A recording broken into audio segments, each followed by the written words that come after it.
Good morning student. Eklavya international academy में आप सभी का स्वागत है।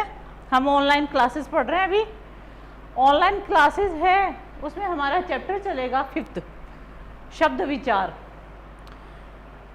सबसे पहले तो मैं आपको ये कहूँगी स्टूडेंट, जो आपको वर्क दिया जाता है, चाहे वो वर्कशीट का हो, चाहे चैप्टर रीडिंग का हो, चाहे वो क्वेश्चन आंसर हो, वो आपको समय पे कंप्लीट करना है और उसको सबमिट करना है। अगर आप उसको सबमिट नहीं करोगे तो टीचर्स को भी ये नहीं मालूम होगा कि आपको कितना समझ में आया है, और अगर आप उसको रीडिंग नहीं करोगे और उस चैप्टर को ट्राई नहीं करोगे तो आपको भी अपना खुद का स्वयं का पता नहीं चलेगा कि आपको वो चैप्टर कितना समझ में आया है। अब आज हम लेते हैं शब्द विचार। शब्द विचार में क्या होता है? इसमें जैसे हमने सबसे पहले पढ़ा था भाषा के बारे में हमने पढ़ा क्या? सबसे पहले तो थी भाषा के अंतर्गत क्या था? अपने आदान प्रदान, अपने विचारों का आदान प्रदान करना। उसके लिए हमें किसकी आवश्यकता हुई थी? वर्ण की आवश्यकता हुई। लिखित भाषा के लिए हमें वर्णों की आवश्यकता हुई। वर्णों की आवश्यकता के लिए हमने हमारी देवनागरी लिपि है, उसमें हमारे कुछ वर्ण आए। वर्ण आने के बाद में हमने उन वर्णों के माध्यम से क्या बनाया था? शब्द बनाया। वर्णों के माध्यम से क्या बना? शब्द बना। तो शब्द क्या होता है स्टूडेंट? शब्द हमारा होता है वर्णों के क्रमबद्ध समूह को शब्द कहते हैं। जो हमारे वर्ण होते हैं, हमारी वर्णमाला में वर्ण होते हैं, ए, से, कै, पै, ये सारे वर्ण होते हैं। इनको क्रम में लिखना, और क्रम में लिखने के बाद में उस शब्द का अर्थ होना।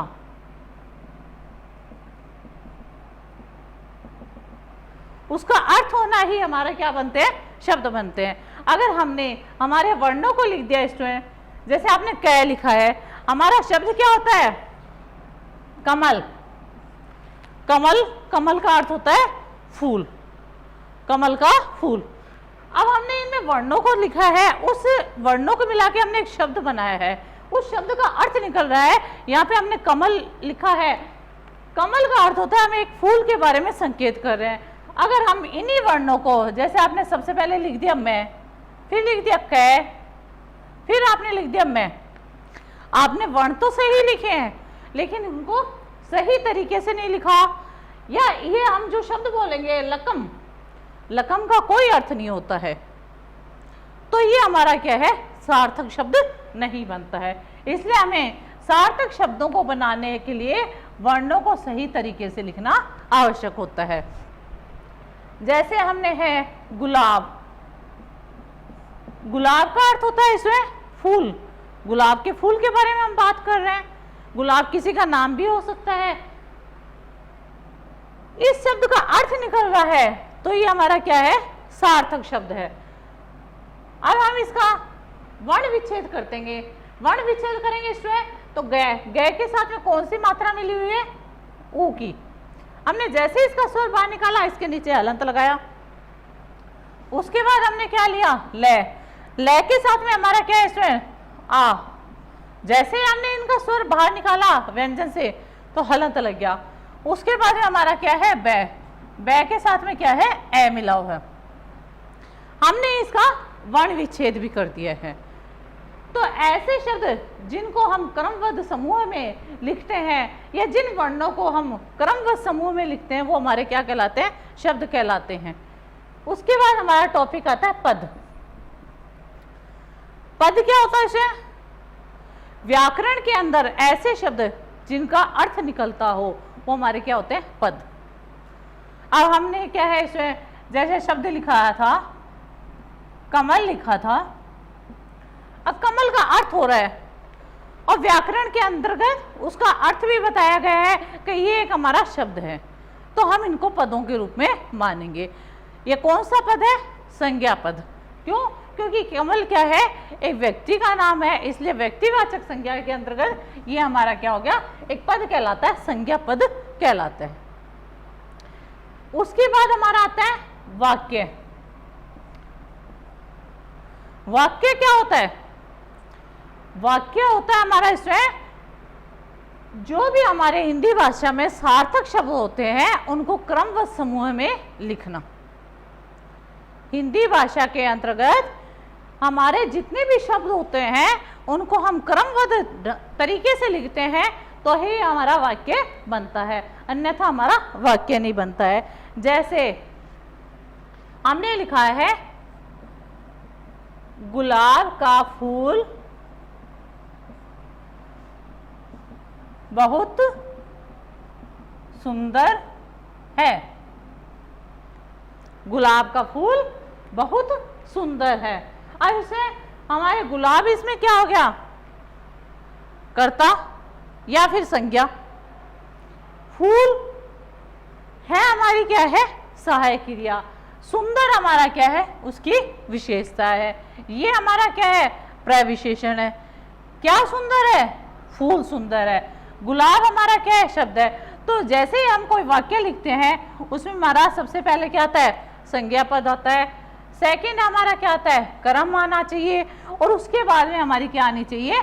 क्रिया। ये हमारी हिंदी भाषा के अंतर्गत होते हैं। अगर हमने सबसे पहले क्रिया लिख देते हैं, कर्म लिख देते हैं उसके बाद में, और उसके बाद में लास्ट में हम संज्ञा लिखते हैं तो वो हमारा वाक्य गलत हो जाता है। जैसे आपने लिखा है स्वाति निबंध लिखती है। अब स्वाति हमारी क्या है? संज्ञा शब्द है। निबंध क्या है? हमारा कर्म। लिखती है हमारी क्या है? क्रिया है। अगर हमने ये लिख दिया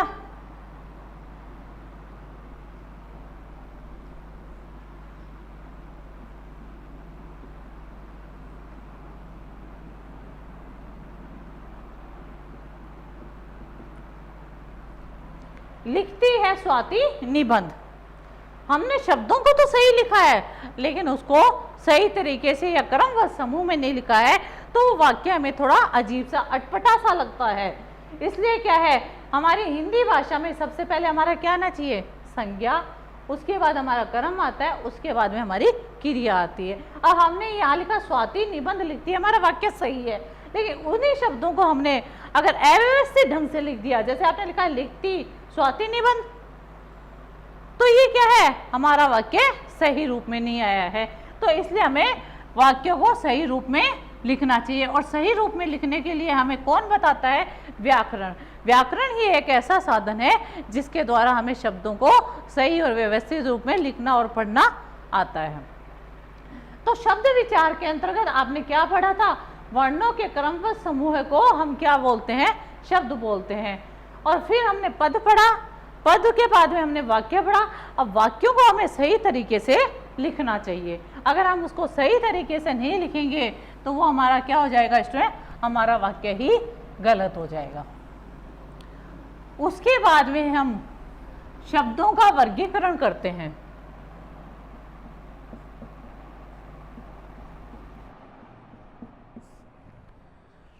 शब्द वर्गीकरण में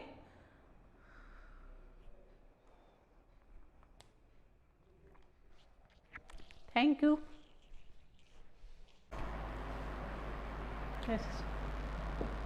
उसके बाद में हम करते हैं शब्दों का वर्गीकरण। शब्दों का वर्गीकरण, शब्दों का वर्गीकरण हमारे 4 आधार पे बताया गया है। सबसे पहला हमारा रचना के आधार पर या उत्पत्ति के आधार पर। उसके बाद हमारा सेकंड हमारा बताया गया है इसमें अर्थ के आधार पर। उसके बाद में हमारे बनावट के आधार पर और एक व्याकरणिक के आधार पर।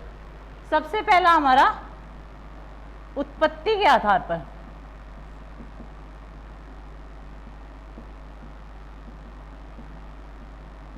उत्पत्ति के आधार पर हमारे शब्दों का वर्गीकरण किया गया है 4 प्रकार से। सबसे पहले तो हम ये देखेंगे कि शब्दों की उत्पत्ति कैसे हुई है। हमने जो शब्द बनाए हैं उनकी उत्पत्ति, सबसे पहले हमारे वर्ण बने थे, वर्णों को हमने सार्थक रूप में लिखा तो वो हमारे क्या बने? शब्द बने। इसी तरह हमारे शब्दों की उत्पत्ति हुई है। सबसे पहले हमारे बने थे तत्सम शब्द, क्योंकि हमारी जो देवनागरी लिपि है उसके अंतर्गत हमने कौन सी भाषा का निर्माण किया था? संस्कृत भाषा का। देवनागरी लिपि में संस्कृत भाषा का निर्माण हुआ था। तो संस्कृत भाषा में जो शब्द होते हैं वे शब्द जिनको हम वे संस्कृत के शब्द जिनको हम हिंदी में जैसा का जैसा लिखते हैं वो हमारे सारे क्या कहलाते हैं? तत्सम शब्द कहलाते हैं। जैसे हमारा स्टूडेंट है सूर्य, सूर्य हमारा संस्कृत का शब्द है, हम इसको हिंदी भाषा में भी प्रयोग करते हैं। जैसे सूर्य पूर्व दिशा से निकलता है, तो ये जो सूर्य शब्द दे रखा है वो हमारा क्या है? तत्सम शब्द है। हम इसको हिंदी में भी ऐसा ही प्रयोग करते हैं और संस्कृत में भी करते हैं। तो वे शब्द जिनको हम संस्कृत के वे शब्द जिनको हम हिंदी में ज्यों का त्यों प्रयोग करते हैं वो हमारे क्या कहलाते हैं? तत्सम शब्द कहलाते हैं। जैसे इसमें मयूर, दंत, दुग्ध, जल, अग्नि, ये हमारे संस्कृत के शब्द होते हैं। इनको हम ज्यों का त्यों हिंदी में प्रयोग करते हैं, वो हमारे क्या कहलाते हैं? तत्सम शब्द कहलाते हैं। उसके आफ्टर हमारा सेकंड पॉइंट आता है तद्भव शब्द। तद्भव शब्द कौन से होते हैं? वे शब्द या वे संस्कृत के शब्द जिनका रूप परिवर्तित करके हम हिंदी भाषा में प्रयोग करते हैं वो हमारे क्या कहलाते हैं? तद्भव शब्द कहलाते हैं। जैसे हमारा संस्कृत का शब्द था सूर्य, इसका हमने क्या रूप बदला? सूरज।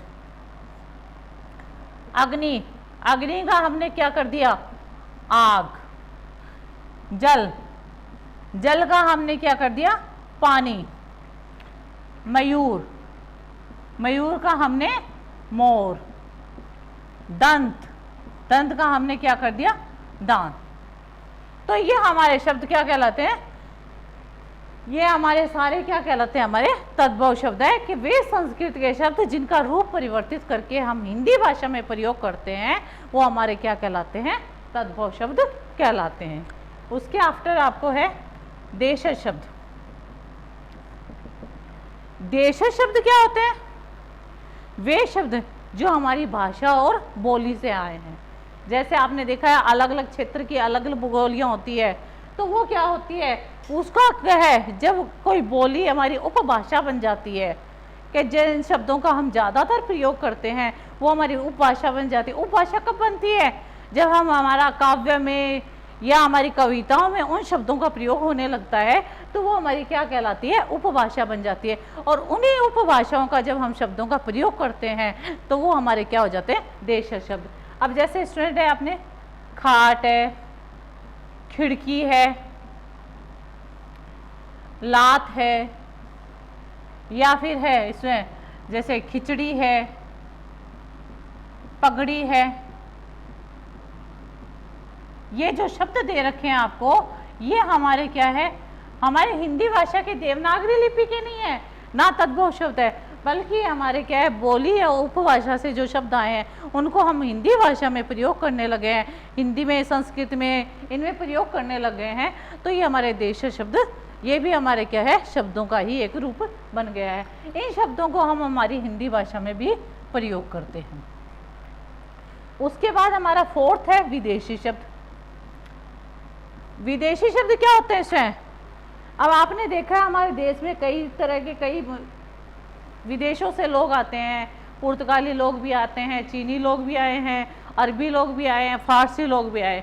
वो जो शब्द बोलते हैं उन शब्दों का हम भी प्रयोग करने लगे और वही शब्द हमने किस में प्रयोग करने लगे? हमारी हिंदी भाषा में। तो ये शब्द हमारे क्या है? विदेशी शब्द है जिनको हम हिंदी भाषा में प्रयोग करने लगे हैं, तो वो भी हमारे ही शब्द बन गए हैं। जैसे स्टूडेंट आपको दे रखा है आदमी, औरत। अब ये औरत शब्द है, ये हमारा क्या है? विदेशी शब्द। ये हमारी हिंदी भाषा की उत्पत्ति नहीं है, ना ही संस्कृत भाषा की उत्पत्ति है। ये औरत शब्द है वो किसका है, हमारा अरबी भाषा का शब्द है, इसको हम प्रयोग करते हैं। हमारी हिंदी भाषा में शब्द क्या होता है, स्त्री, तत्सम शब्द, उसका हिंदी शब्द है नारी, लेकिन हम क्या करते हैं, औरत। जैसे दो औरत पानी लेने जा रही है या दो औरतें बैठ के बातें कर रही है, हम औरत शब्द प्रयोग करते हैं, लेकिन हमारी हिंदी भाषा के शब्द की उत्पत्ति नहीं है, ये हमारे विदेशी शब्द हैं, फिर भी हम इनको हिंदी भाषा में प्रयोग करते हैं। तो ये हमारे क्या है, हिंदी भाषा में जब हम प्रयोग करने लग गए हैं तो ये हमारे शब्दों के वर्गीकरण में ही आ चुकी है। तो कई है हमारे फारसी शब्द है, जैसे है स्टूडेंट आपके तौलिया है, चाय है, चीकू है, ये हमारे शब्द है, डॉक्टर है, पैंट, टाई, कॉलेज, ये शब्द हमारे अंग्रेजी भाषा के शब्द है, फिर भी हम इनको हिंदी भाषा में प्रयोग कर रहे हैं। तो ये क्या है, ये सारे हमारे विदेशी शब्द हैं जिनको हमारी हिंदी भाषा में हमने सम्मिलित कर लिया है। तो हमारे फर्स्ट हमारा है उत्पत्ति के आधार पर, उत्पत्ति के आधार पे हमारे 4 वर्गीकरण किए गए हैं। सबसे पहला है तत्सम शब्द, सेकंड है तद्भव शब्द, थर्ड है देशज शब्द और फोर्थ हमारा विदेशी शब्द है। हमने इनको, ये हमारे चारों क्या है, हिंदी भाषा के वर्गीकरण में आते हैं। इनकी उत्पत्ति हमने, जैसे विदेशी शब्द है इनको हिंदी भाषा में प्रयोग करने लगे हैं तो इनकी हमारे भाषा में उत्पत्ति हो चुकी है। उसके आफ्टर हमारा सेकंड पॉइंट आता है रचना के आधार पर।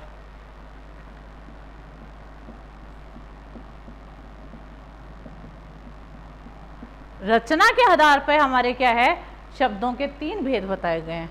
कौन कौन से, रूढ़ शब्द, यौगिक शब्द या योग रूढ़ शब्द, ये 3 पार्ट्स होते हैं कि इनकी रचना कैसे हुई है, शब्दों की रचना कैसे हुई है। सबसे पहले हम लेते हैं हमारे रूढ़ शब्द। रूढ़ शब्द कौन से होते हैं इसमें, वे शब्द या वे सार्थक शब्द जिनके हम टुकड़े नहीं कर सकते, खंड नहीं कर सकते हैं, वो हमारे क्या कहलाते हैं, रूढ़ शब्द कहलाते हैं। जैसे स्टूडेंट आपको दे रखा है इसमें गाड़ी, गाड़ी हमारा क्या है, रूढ़ शब्द है। क्यों, क्योंकि अगर हमने इसके टुकड़े कर दिए, जैसे गा को अलग कर दिया और डी को अलग कर दिया, तो अगर हमने इसका टुकड़ा कर दिया है तो इसका कोई अर्थ नहीं निकल रहा है, तो वो हमारे क्या हो गए, रूढ़ शब्द। तो रूढ़ शब्द ऐसे सार्थक शब्द है, हमारा गाड़ी सार्थक शब्द है लेकिन हम इसके क्या है, टुकड़े नहीं कर सकते। अगर हमने इसका टुकड़ा कर दिया तो वो हमारे क्या हो जाते हैं, इसमें इनका कोई भी अर्थ नहीं निकलता, तो ये बिना अर्थ के शब्द फिर हमारा ये क्या बन जाता है, निरर्थक शब्द बन जाता है। इसलिए वे शब्द, वे सार्थक शब्द जिनके हम टुकड़े नहीं कर सकते हैं वो हमारे क्या कहलाते हैं, रूढ़ शब्द कहलाते हैं। सेकंड हमारा दे रखा है योग रूढ़ शब्द।